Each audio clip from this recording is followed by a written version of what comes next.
আজ নির্বাচন commissioner press meet করেন বহরমপুর কালেক্টরের নিউ বিল্ডিং। সেখানে তিনি বলেন, আমাদের প্রথম লক্ষ্য হচ্ছে নতুন ভোটারদের ভোটমুখী করতে হবে। এই উদ্যোগটা আমরা নিয়েছি। এবার নির্বাচন কমিশনার ভোট পর্ব দেশের গর্ব এই নিয়ে প্রচার করছে। বিশেষ করে কলেজগুলোতে যেখানে 18 বছরের ঊর্ধ্বে যারা ভোটার তাদের ভোটমুখী করতে হবে। ভোটের দিন শুধু ছুটির দিন হিসাবে গণ্য করলে চলবে না, ভোট দিতে হবে।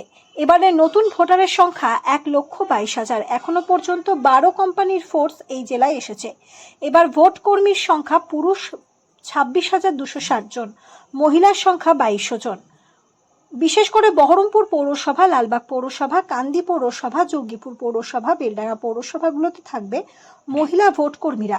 ব্যতিক্রম ডোমকল। এবারের ভোটদাতার সংখ্যা 56,93,818 জন। মহিলা ভোটার সংখ্যা 28,90,385 জন।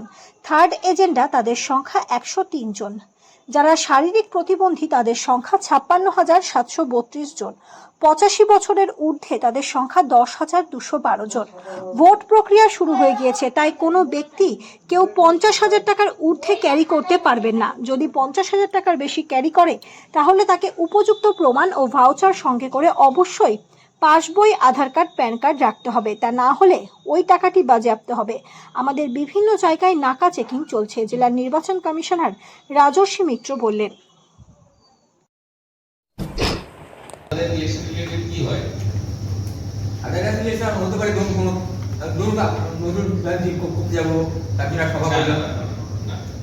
সোশ্যাল প্রোগ্রামের জন্য পারমিশন লাগবে।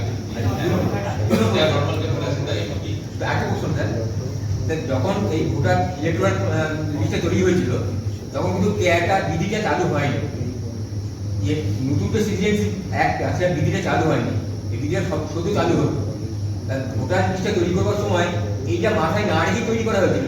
তাহলে এখন কোন সংশয় তৈরি হয় তখন কি টাকা দেবে? কোনো সংশয় ক্রিয়েট হয়নি এবং হবেও না। তার কারণ দুটো সেপারেট প্রসিডিউর।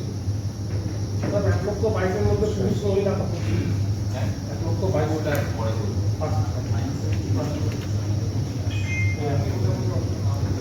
শতায়ু ভোটারের কোনো ডেটা আছে? শতায়ু ভোটার বা আমাদের কাছে